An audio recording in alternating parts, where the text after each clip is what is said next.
Mesdames, Messieurs de la société civile, Mesdames, Messieurs les représentants de la presse, chères concitoyennes, chers concitoyens, aujourd'hui marque un moment très important de cette transition qui doit être celui du renouveau pour notre chère nation. C'est avec un profond sens du devoir et de responsabilité que je me tiens devant vous, prêt à passer le flambeau du leadership au Dr Gary Conille, Premier ministre de cette transition. En tant que Premier ministre intérimaire, j'ai eu le privilège de servir notre pays durant une très courte période de son histoire. Je suis reconnaissant envers le Conseil présidentiel pour le soutien inestimable que j'ai reçu de sa part. Je dis également, ces remerciements s'étendent aussi aux partenaires internationaux d'Haïti. Ensemble, nous avons travaillé sans relâche pour assurer la pérennité de la gestion de la chose publique. Mesdames, Messieurs, je suis convaincu que le Premier ministre, le Dr Gary Conille, de par sa grande expérience et son leadership, conduira le pays avec son équipe gouvernementale vers un avenir meilleur pour le peuple haïtien. Monsieur le Premier ministre, votre vision, votre engagement sont autant d'atouts dont vous disposez pour aider à surmonter les nombreux défis auxquels fait face le pays.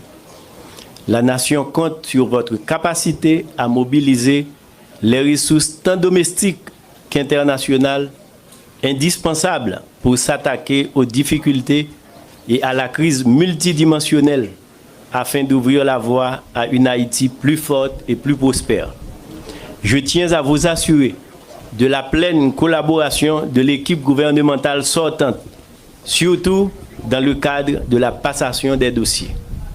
Je vous souhaite, Monsieur le Premier ministre, bon travail et du succès. Je vous remercie.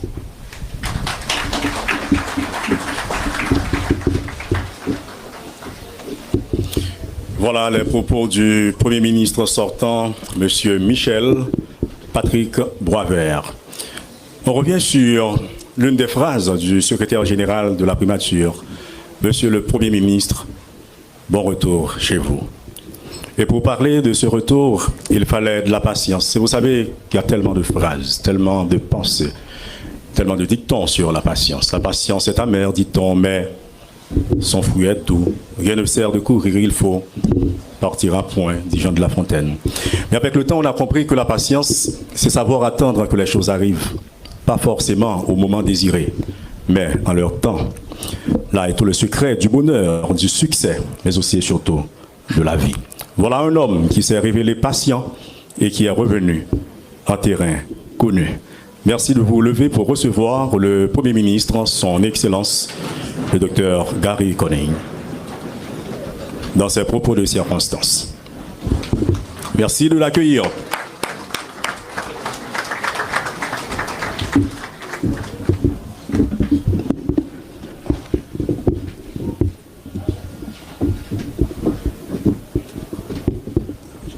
Merci. Asseyez-vous. Merci. Merci beaucoup.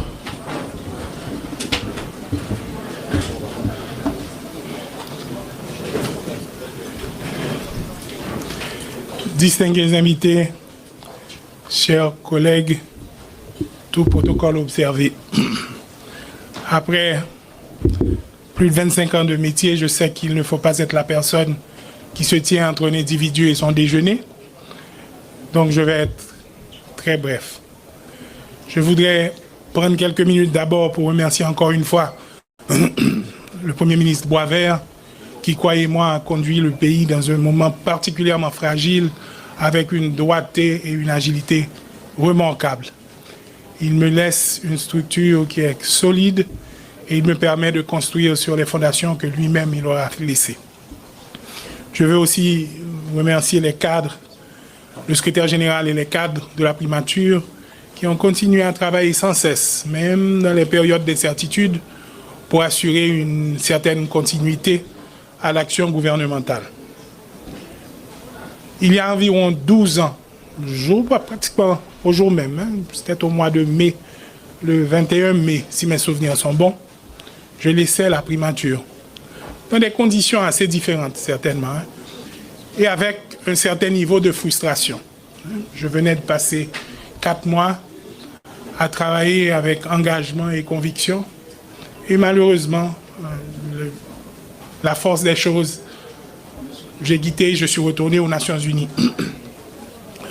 Je vous avoue que quand je suis parti, je m'étais promis que définitivement plus jamais l'expérience politique, c'était pas mon domaine.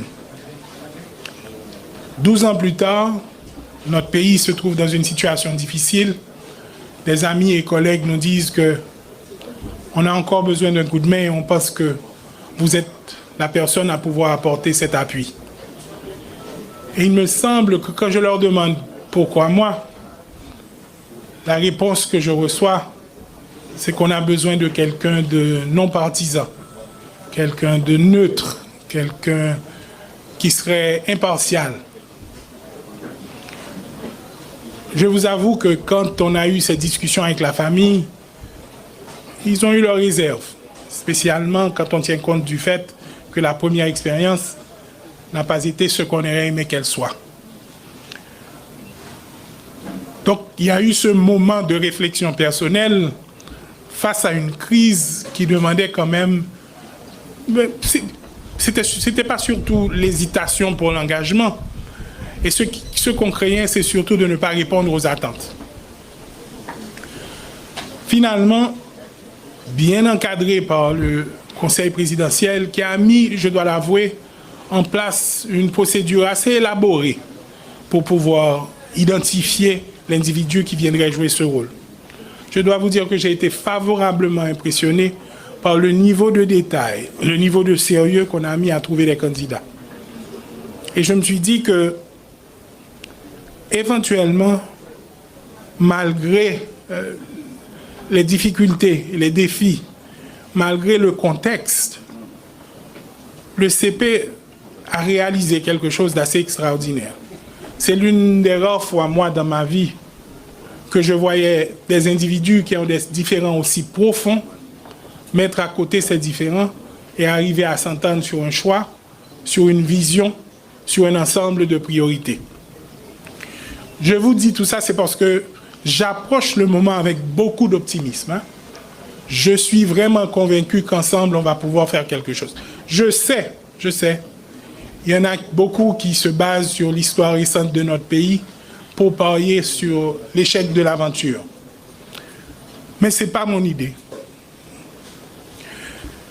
Je crois que dans les grands moments, l'Haïtien a cette capacité de dépassement quand l'opportunité lui est offerte. Et c'est sur ça que je vais miser. Les nouveaux ministres qui sont dans la pièce, j'ai vu depuis 24 heures l'optimisme avec lequel vous approchez vos tâches. J'ai vu l'engouement que vous amenez au travail que vous allez faire. Je sais les défis, je connais les défis que vous et vos familles allez certainement vivre dans les prochains jours.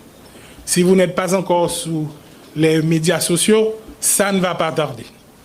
Si vous n'avez pas encore toute cette liste de choses à la fois vraies et fausses, personnelles, publiques, qui sont aujourd'hui au grand jour manipulées par des intérêts inavoués, soyez assurés que ça vient.